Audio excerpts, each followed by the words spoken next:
Maupay nga adlaw mga kabugtuan ko dida kang Hesu Kristo. Adi na kita han ikaupat nga Domingo han pagkabanhaw. Ako'y Sister Mary Jan Sakay han Franciscan Handmaids of the Lord. Para hanya na nga gospel power hawaray-waray. Namamati ha ako na nakon mga karnero, nakilala ako haira, nga nasunod hiraha akon. Gintatagan ko hirahin kinabuhi, nga dayon, ngan diri hira magkakawara.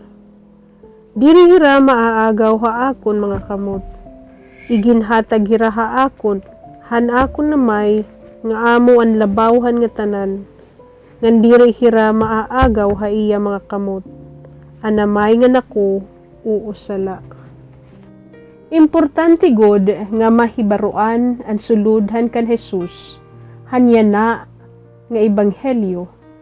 Dinhi nakikiglantugi ang mga Hudyo, gusto mabaro an ira pakiana parte han pagka-Mesiyas, nga di nira gusto magtitikang kan Kristo nga hiyan Mesiyas, an hadi nga umarabot. Pero waray ini diritsuha, nga ginbaton han aton Ginoo, tungod nga magawas nga iya inaangkon ang titulo, kundi nagsiring Jesus nga iyang magbarantay hatuli ni David, nga diin iginpanagna ni Ezekiel. Ug diri hiya maigo han kanan Hudyo pamumulat han Mesiyas. Aniya pagka-lider din han pagkahadi nga pagdominar, kundi an pagataman han mga panon. Hiya magiging usa nga lider kahuman han kanan Dios kasing-kasing. Kayan iya mga panon, gintatag iya han Diyos. O ginihirakan ng Diyos, regalo ha iya. Aniya relasyon nga dahan iya mga karnero, markado hin pagkasuok.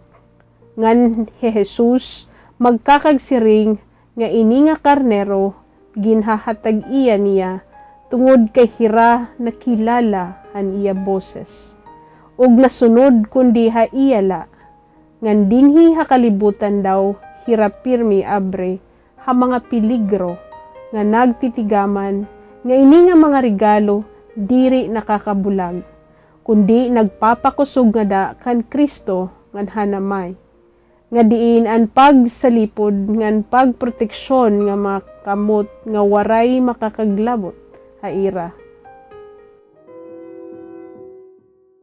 Ginoo Jesus, nanginginahanglan kami hin mga leder nga parihas sa imo, nga diri kinakita haira mga kalugaringon, nga bagagihap hin Mesiyas kun gumios, kundi an maatinderon ngan mga alagyam nga magbarantay, nga diin magiging talimutngaan han kanan Dios, maupay nga kamutangan para han mga panon. Amen.